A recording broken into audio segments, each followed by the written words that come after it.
Zuri's earliest memories were warm ones, memories wrapped in the soft glow of a small clay lamp her mother lit every evening. The flame always danced gently as if it knew her name. Before illness stole her mother from her, she would lift Zuri onto her lap, touch her cheek and whisper, "Where there is light, there is truth. And where there is truth, my child, you will never be alone." After her mother's death, Zuri kept the lamp alive, clinging to it the way others clung to prayer. She was only 7, yet each night she lit the flame with trembling fingers, believing the light carried her mother's breath. The village women would look at the child sitting alone outside her mud-brick home, the lamp flickering beside her, and shake their heads with pity. "A child clinging to ghosts," they murmured. But others said the warmth around her at night felt different, as if a presence wrapped her in unseen arms. For years, it was just Zuri and her father, and in those early days, his grief made him gentle. He braided her hair in the mornings, cooked badly but lovingly, and told her, "Your mother's smile lives in you." He let her keep the lamp glowing, even when neighbors whispered that the child should leave the dead in peace. But time wore him down. Loneliness hardened him. When he remarried, everything changed like a flame meeting cold wind. Adana came into their home carried by praise for her beauty, her delicate voice, and the way she walked like she owned the ground beneath her feet. But Zuri saw something else in Adana's eyes the first day she entered their doorway. Beneath the painted lids and perfect smile, there was a coldness, a watchfulness, as though she were already measuring what she would claim and what she would crush. Her father, blinded by Adana's charm, did not notice the way the woman's gaze lingered on the little clay lamp by Zuri's sleeping mat. The very first night, Adana wrinkled her nose. "Why does this child keep a flame burning? Does she want spirits to wander inside?" Zuri clutched the lamp protectively. "It's for my mother." Adana's lips curved but not kindly. "Your mother is gone. If you keep calling her, she will not be the one who answers." Her father scolded Zuri for replying too sharply and spent the evening trying to please his new wife, leaving Zuri alone with her lamp. She watched the flame shrink as if it were struggling to stay alive. She whispered, "Mama, something is different. Watch over me." Days passed, then weeks, and Adana's presence filled the house like smoke that suffocated warmth. She took over the kitchen, the chores, the conversations. Zuri found herself pushed aside, slowly turned into a shadow moving quietly along the walls. Her father began to trust Adana's words more than Zuri's voice. Small lies slipped from Adana's lips like sweetened poison. "Zuri disrespected me, Zuri broke this, Zuri is careless, Zuri is stubborn," until the man who once braided her hair now barely looked at her. Still, Zuri clung to her mother's flame.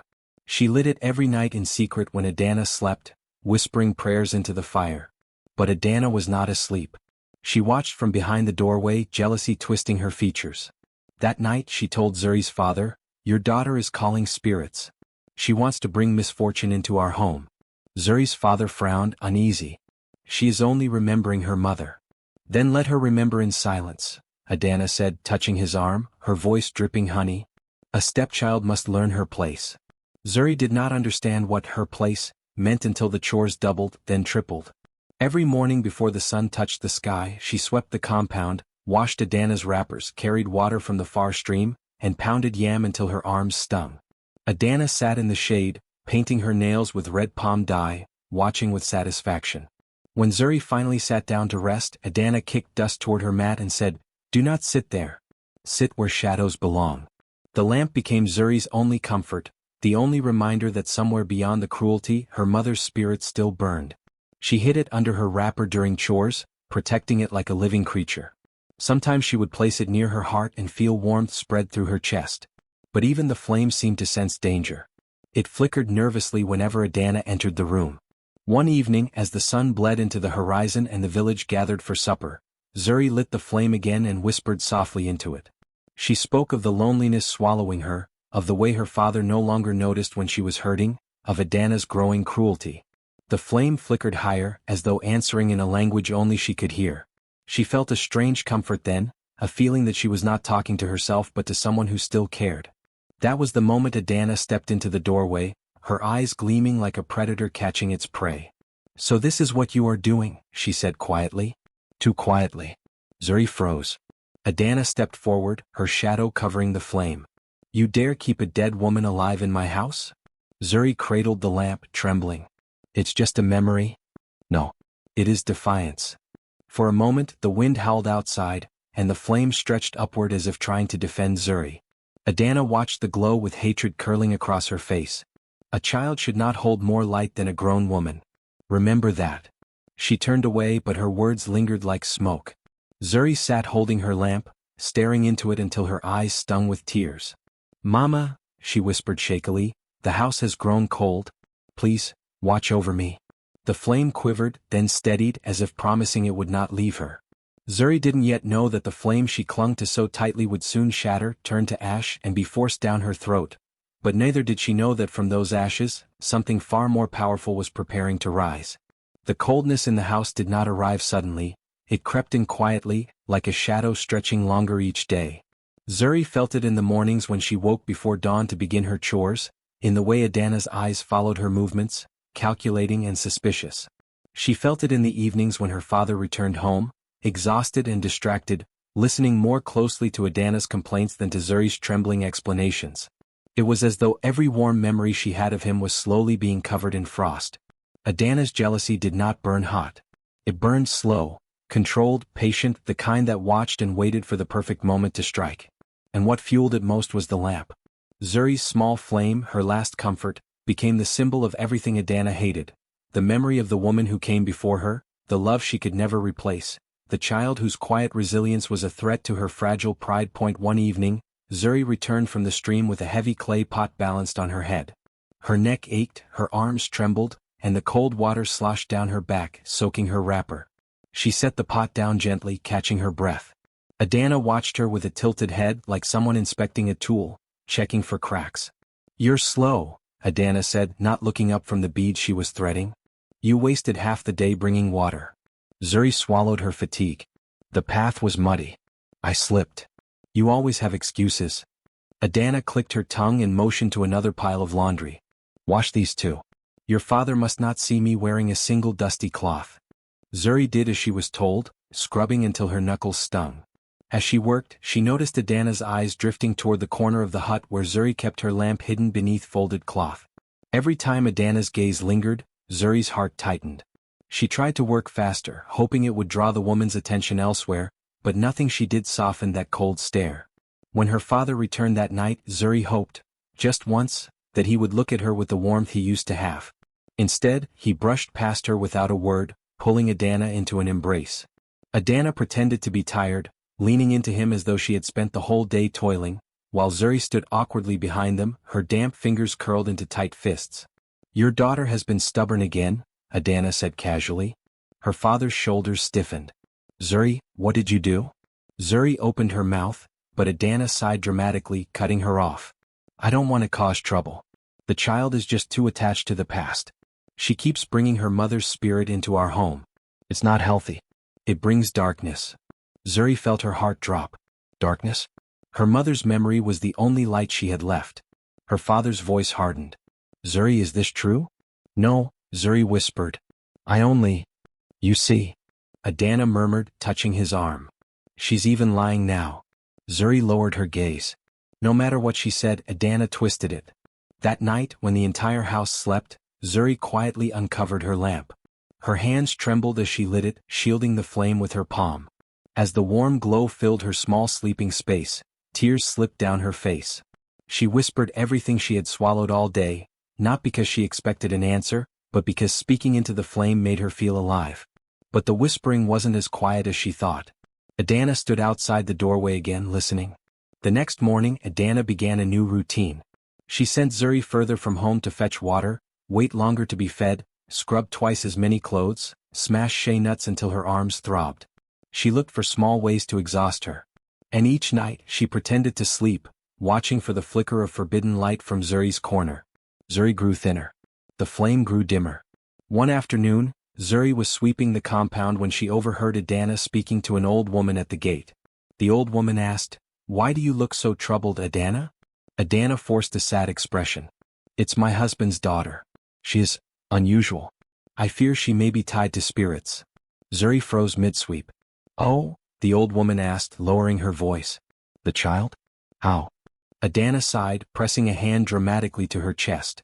"She wakes at night. She talks to things unseen. She keeps a flame burning to call her dead mother. It is not natural." The old woman gasped. You must be careful. Adana nodded solemnly. I am doing what I can to protect this home. But the child resists. Zuri slowly stepped away, her chest tight. Protect this home?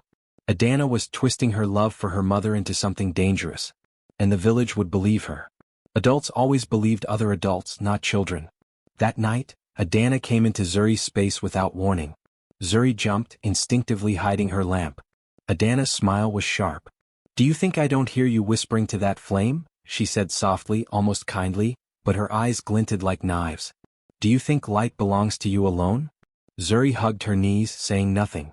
Adana crouched down. A child should not hold secrets. And you hold far too many. She leaned closer. Your mother's spirit is not here. And if it is, then it must be driven out.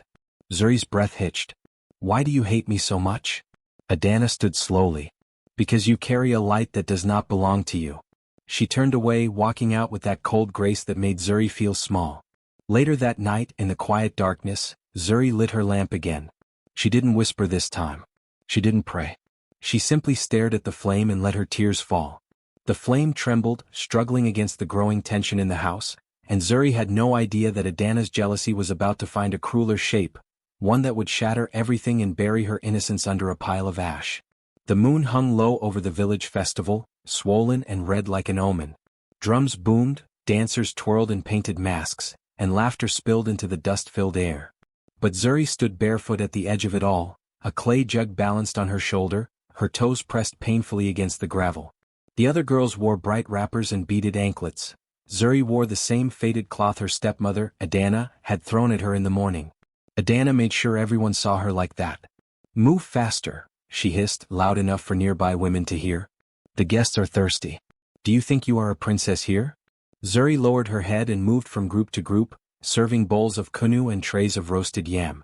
Every time she bent, someone stepped on her heel, or brushed past her with laughter too sharp to be accidental. Children whispered behind her. Men shook their heads with pity that never turned into protection. But Adana watched her like a hawk, her eyes shining with a cruel satisfaction.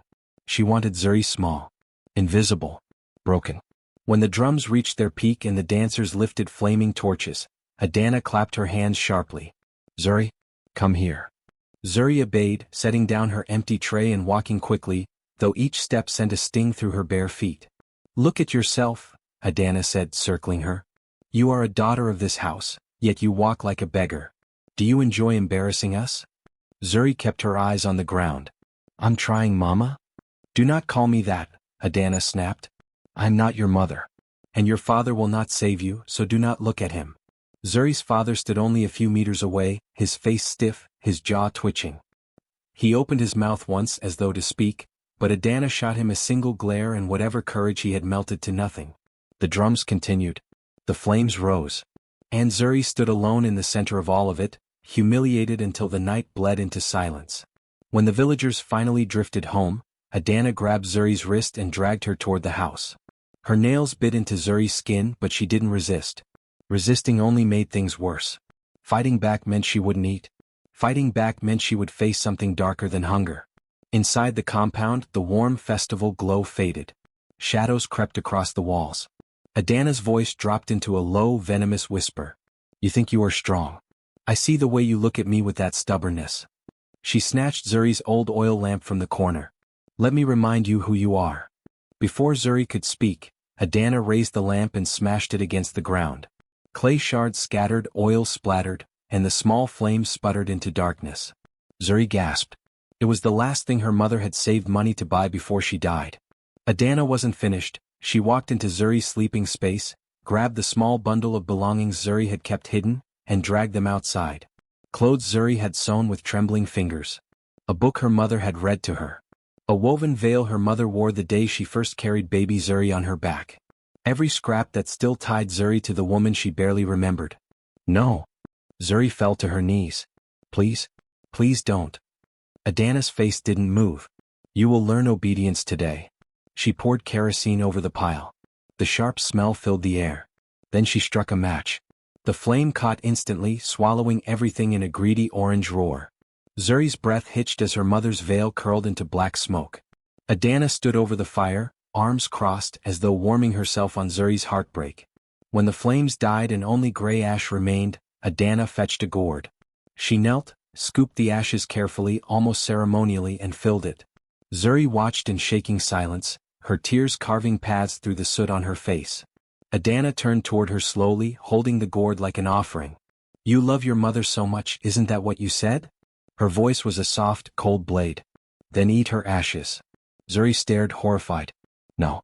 Mama, Adana, please. If you still call her mother, then swallow what remains of her." Adana lifted the gourd. "Eat." Zuri's father stood in the doorway. His knuckles whitened around the frame. His lips parted. But no words came. Adana's shadow stretched long behind her, cutting him out of the moment entirely. Zuri's stomach churned with fear and hunger. She had eaten nothing all day. Her hands trembled as Adana shoved the first spoon toward her lips. "Open." Zuri obeyed. The ashes touched her tongue like sand mixed with smoke. Bitter. Dry. Choking. She coughed, but Adana pinched her nose until she swallowed. More. Spoon after spoon scraped down her throat, dry as dust. Her body trembled. Her eyes watered. The taste clawed at her stomach. Her father looked away. Shame twisted him into silence. After the fifth spoonful, Zuri staggered backward, coughing violently. Black dust spilled from her mouth.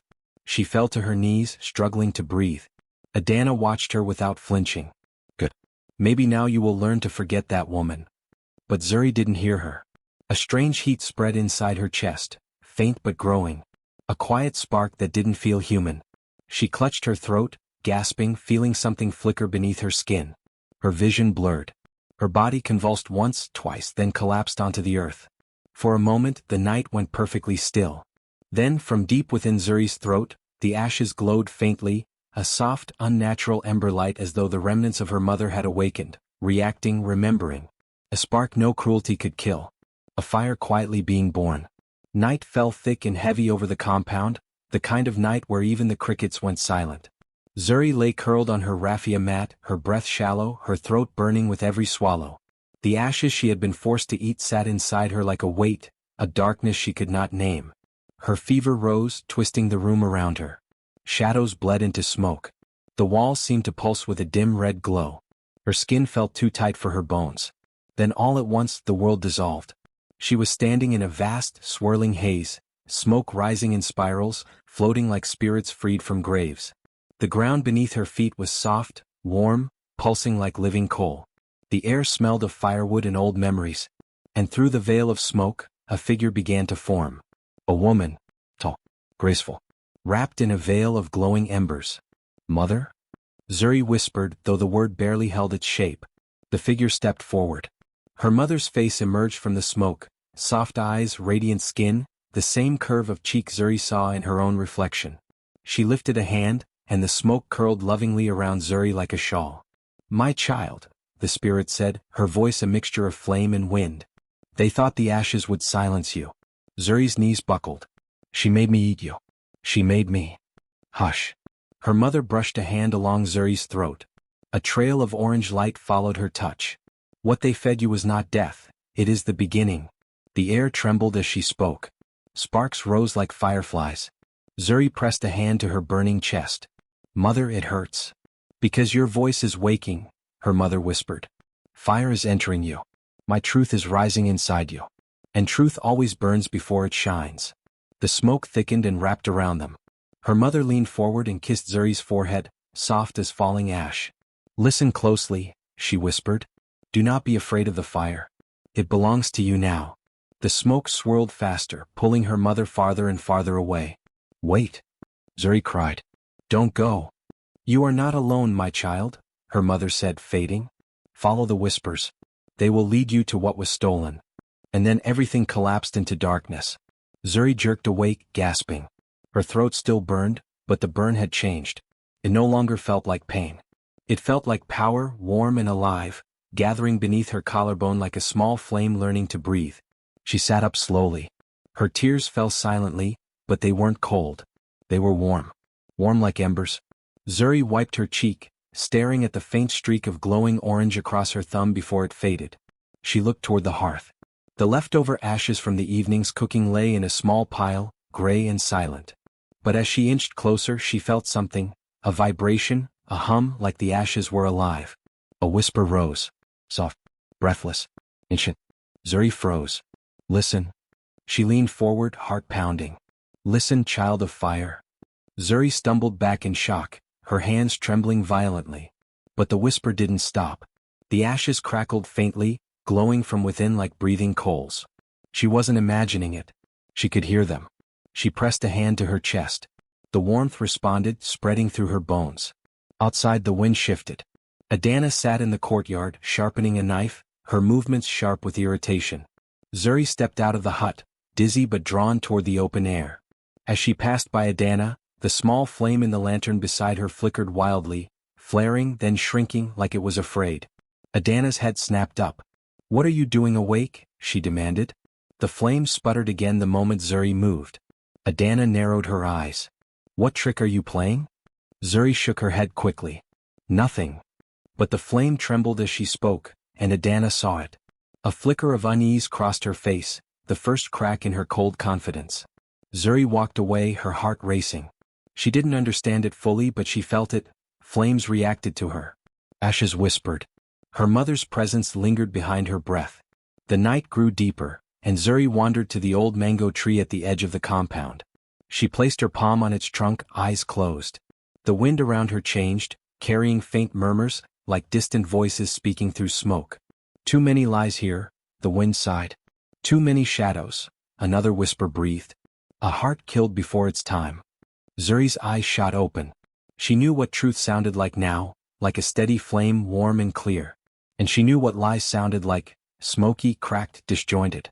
Every word spoken near her rearranged itself into truth or deception. She pressed a trembling hand to her throat as the final whisper drifted through the wind, chilling her more than the cold ever could. "Your mother did not die as they claimed." Zuri's breath caught. The whisper strengthened, sharpened, turning into a voice she recognized, her mother's voice, soft but unyielding. "Adana had a hand in my death." The world tilted beneath Zuri's feet. The fire inside her chest roared once, bright and furious, and she understood. Her stepmother's cruelty was not born from jealousy alone. It was born from fear. Fear of the truth. Fear of what Zuri carried. Fear that her mother's voice might rise again. And now it had. The morning after the whispers revealed the truth, Zuri moved through the compound with a strange calmness inside her.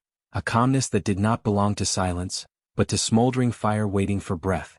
The warmth in her throat hadn't faded. If anything, it had grown heavier, settling behind her ribs like a sleeping ember. She waited until Adana left for the market and her father wandered out to the fields, avoiding her eyes as usual. Only then did Zuri slip back into the small storage hut behind the kitchen, the one place no one visited since the fire that had destroyed her belongings. The air inside still smelled faintly of smoke and charred cloth. Dust floated lazily in the beams of light cutting through the cracked roof. Zuri knelt on the dirt floor and pushed aside broken pottery, blackened fabric scraps, and bits of burnt wood. Her hands trembled as she searched. She found it buried beneath a pile of singed baskets, a tiny mound of black-gray ash finer than the rest, the ashes of her mother's veil. Zuri cupped them gently, her fingers sinking into the soft powder. The warmth in her chest surged, almost painfully. She lifted her hands toward the light, letting some of the ash spill across her palm. The world around her dissolved. Smoke curled up her arm like a ribbon, then thickened, darkened, taking shape, a vision forming in front of her eyes. She saw her mother alive, standing in the same courtyard, her expression tight with fear. Adana stood opposite her, her face twisted with rage. They were arguing, but Zuri could hear no sound, only the burning hum inside her chest. Another image flashed. A calabash on a table. A faint shimmer inside the drink. Her mother's hesitant hand reaching for it. Adana's watchful eyes. Zuri gasped as the smoke reshaped again. Her mother collapsing. Adana screaming for help, fake panic twisting her lips. The villagers running toward her. Zuri's father crying over his wife's still body, never sensing betrayal breathing behind him. The final vision flickered like a candle gasping for air. Adana standing alone over the body, smirking. Then the smoke dissolved. Zuri fell back, her palms shaking violently. The ashes trickled down her wrist like dark tears. For a long time she could only stare at her hands, unable to breathe, unable to think. Her mother had not died by illness. She had been silenced. Zuri closed her fist around the ashes. Her grief did not explode the way she expected. It tightened instead, tightened into a small, sharp flame deep inside her chest. A flame that did not rage outward. A flame that waited. When she finally stood up, she walked with slow, deliberate steps. Something in her posture had shifted. A subtle lift of the shoulders, a new steadiness in her gaze. The warmth in her throat no longer hurt. It pulsed with meaning. And the world noticed. That evening, when she greeted a neighbor, the lamp beside them flared so brightly the woman flinched. When Zuri apologized, the flame steadied as if responding to her mood. A group of children ran past her, laughing, until one pointed. Look at the smoke. Zuri turned. The smoke drifting from a cooking pot was twisting in the air, forming curved shapes. Not letters exactly, but movements that felt intentional. Like the smoke was trying to speak. Village elders began whispering among themselves. The girl carries fire in her breath. Her spirit is awakening. Her mother walks with her. But Adana noticed more than anyone. At night, when Zuri passed her doorway without a word, Adana's own shadow twitched unnaturally on the wall behind her. It rippled like it was afraid, trembling as if trying to pull away from Zuri's glow. Adana snapped at Zuri more often, her voice sharp with uneasiness. "What witchcraft are you playing with?" Zuri didn't answer. She only looked at her, just one look, and the lantern above them crackled, a small blue flame jumping inside it. Adana stumbled back, eyes wide. Zuri walked away without a word, but inside her, the ember pulsed with satisfaction. That night, long after everyone slept, Zuri returned to the ashes she had collected. She sat by the dying hearth, sprinkling a small handful of the sacred dust into the last glowing embers. The moment the ashes touched the heat, the fire brightened, swirling upward. Then the whispers came. Not chaotic this time, but full, strong, guiding. "Listen, daughter of flame." Zuri closed her eyes. Truth hides in shadows, but shadows fear fire. She steadied her breathing. "Your voice can reveal what was buried." The warmth in her chest swelled. "Learn to speak with the flame, and the flame will answer." Zuri opened her eyes slowly. The fire in the hearth rose a little higher, bending toward her like a living thing. She held out her hand. The flame did not burn her. It flickered gently as if greeting her. She felt her mother's presence, not as a ghost, not as a memory, but as a force moving through the fire, through the ashes, through her own breath. "Show me," Zuri whispered. The flame trembled and split into small sparks that danced like fire spirits. It felt like the ancestors themselves were moving through the ember light, teaching her, telling her, calling her. Zuri inhaled deeply, her voice steady even though her hands shook. "I will not burn quietly." The flame grew, reflecting in her eyes, turning her pupils gold. "I will rise." The fire answered with a gentle roar, as if bowing to her promise. Zuri looked at the ashes still resting in her palm. Her mother's ashes, the last memory Adana had tried to destroy. But flames do not forget. Truth does not stay buried. And now neither would she. Zuri rose from the hearth with fire breathing inside her bones. The girl who once trembled was gone. In her place stood something new. A daughter shaped by ashes. Guided by ancestors. Rising with fire that was no longer silent. The drums echoed across the village square, a deep, rhythmic pulse that vibrated through the earth and into Zuri's bones. Smoke from cooking fires mingled with the scent of wet clay and fresh straw, but Zuri barely noticed.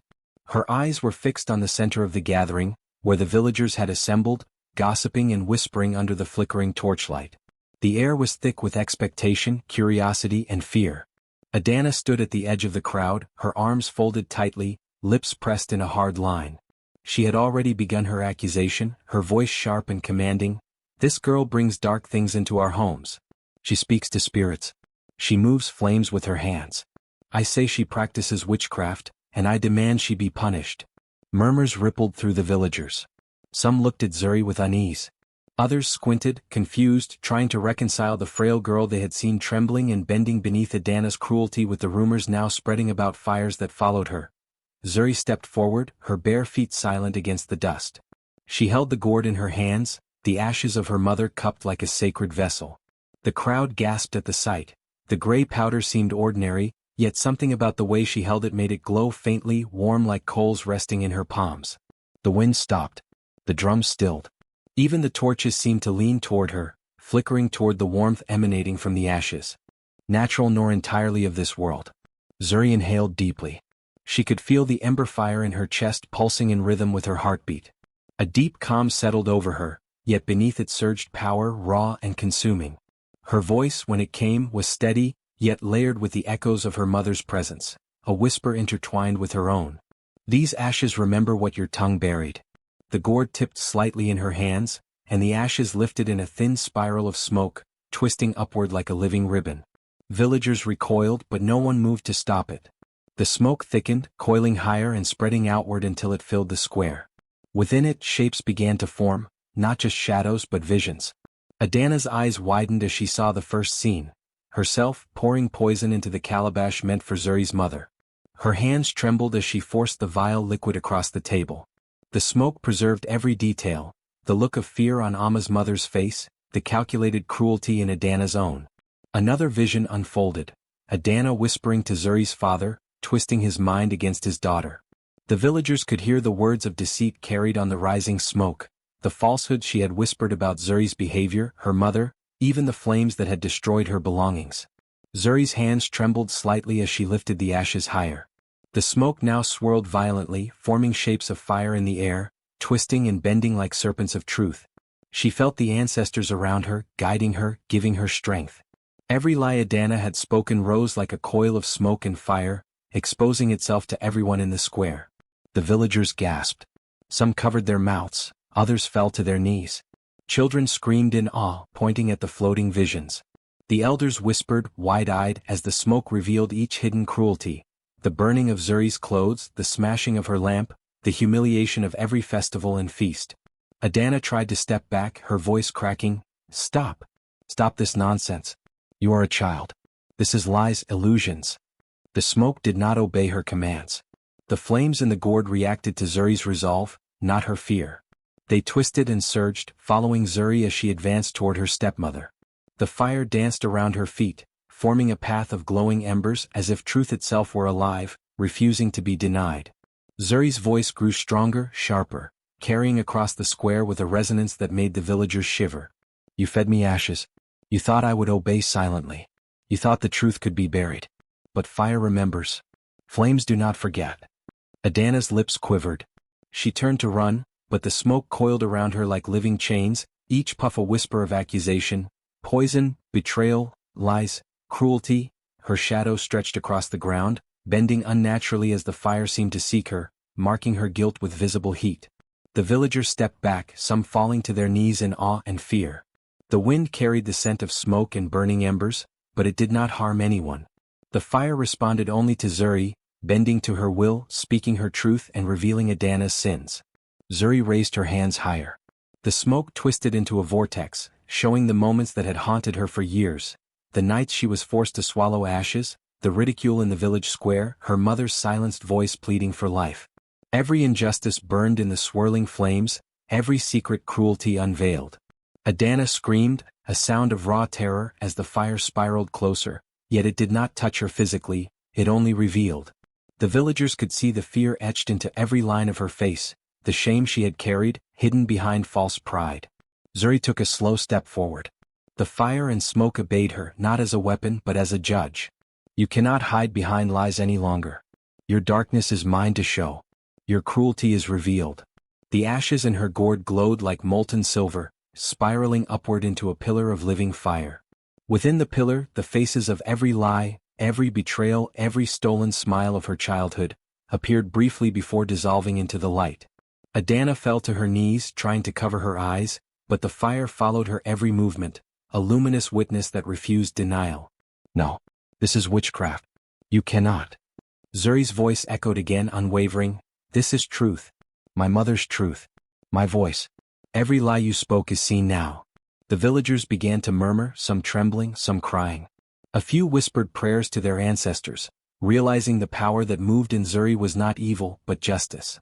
Adana scrambled to her feet and tried to flee into the shadows, but the flames bent around her path, guiding the villagers' eyes to every act she had committed. She ran blindly, but the truth pursued her like a relentless wind. Every lie she had whispered, every cruelty she had hidden, now danced in firelight for all to witness. Zuri lowered the gourd slightly, and the visions paused in midair. The villagers held their breath. You see now, Zuri said softly, the ember light reflecting in her wide eyes, what happens when fire is fed ashes of deceit. You thought you could burn me down. You thought you could silence my mother. But the fire remembers.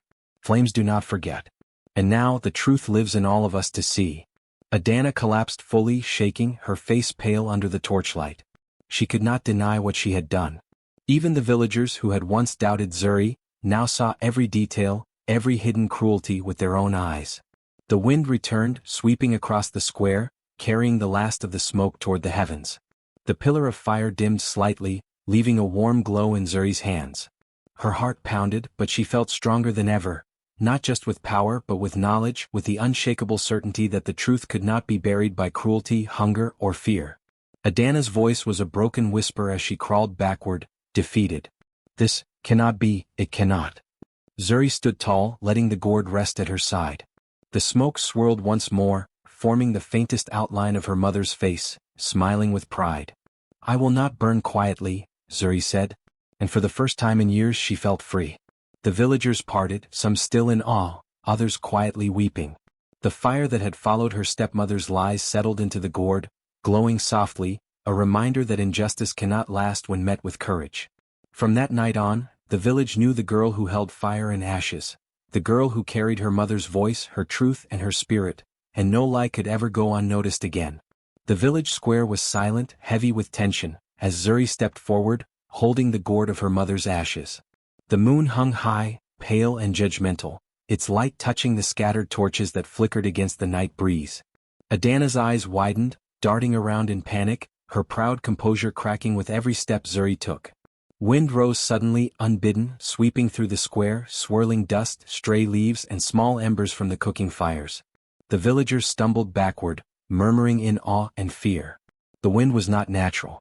It carried weight as if it had a mind of its own, as if it carried the voices of those long wronged. It bent the flames of the torches toward Zuri, leaning like loyal attendants. Adana's face paled. You cannot do this, she screamed, trying to regain authority, but the wind howled louder, drowning her words. Zuri's hands held the gourd firmly. She tilted it slightly, and the ashes rose from within like smoke freed from a coffin. They swirled upward in glowing spirals, flickering orange and gold like 1,000 tiny fireflies, dancing and circling her stepmother. The ashes carried memory, weight and truth, everything that had been stolen, burned and forced down her throat. The first tendrils of the ashes brushed Adana's arms. She shivered violently, trying to swat them away, but they were no ordinary powder. They wound around her like threads of judgment, each one whispering accusations, each one a fragment of memory. You fed me ashes to break me, Zuri said, her voice steady and low, carrying over the wind, but the ashes remember who they belong to. The words seemed to ignite the spiraling dust. The fireflies of judgment brightened, circling faster, leaving trails of heat in the cool night air. The villagers gasped as shapes formed in the smoke, fleeting images of past cruelty. Zuri forced to eat ashes, her lamp smashed, her mother's veil reduced to black fragments. The images twisted and writhed, becoming almost tangible. Adana screamed, a raw, broken sound that shook the walls of nearby huts. Black smoke erupted from her mouth with every word, each exhalation revealing lies she had told over the years. The smoke carried accusations she had tried to hide, every secret betrayal and every malicious act now visible to all. She clawed at her mouth as if trying to reclaim the lies, but they had already escaped, leaving her hollow. The wind twisted stronger, pushing Adana back toward the center of the square. The dancing ashes wrapped around her legs, moving upward like a crown of fire, cocooning her in judgment. Flames sprang from the earth itself, but only near her, bright and fierce, licking the air but never touching anyone else. The villagers instinctively stepped back, their faces pale as fear and awe mingled. Zuri stepped closer, calm and unshakable. The ember light from the ashes reflected in her eyes, making her pupils glow like molten gold. She spoke again, voice gentle but heavy with power. You thought I would bend. You thought I would be silent. You tried to erase me, erase my mother, erase the truth. But the ashes never forget. Adana's knees buckled as the fire danced closer. The flames curled around her shoulders, around her chest, illuminating every wrinkle of fear etched into her face. She screamed, trying to run, but the fire and ashes moved faster than her. They twisted like living threads, wrapping around her form.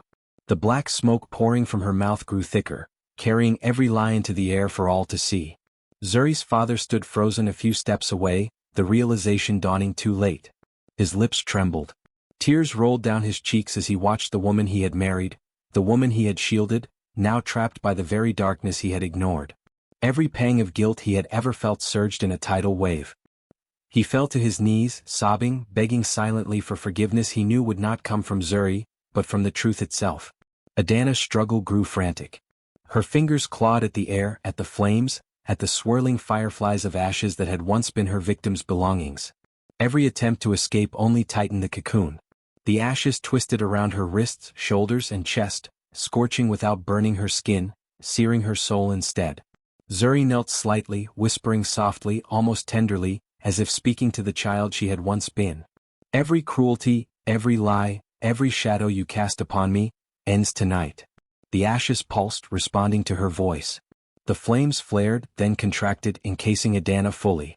Her screams echoed off the distant hills, raw, terrible, desperate. But the villagers saw the miracle. The fire consumed not her flesh but her guilt. The ashes of judgment burned bright, leaving no room for deceit or falsehood, purging the darkness she had nurtured for years. Adana's body slumped, limp and lifeless, her face frozen in terror and disbelief.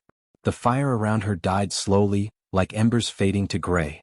The black smoke dissipated into the night sky, leaving only faint wisps that whispered of memory and truth. The gourd in Zuri's hands was empty, the ashes spent, but the warmth of the fire remained within her. Zuri's father fell forward, burying his face in his hands, shaking with grief and shame.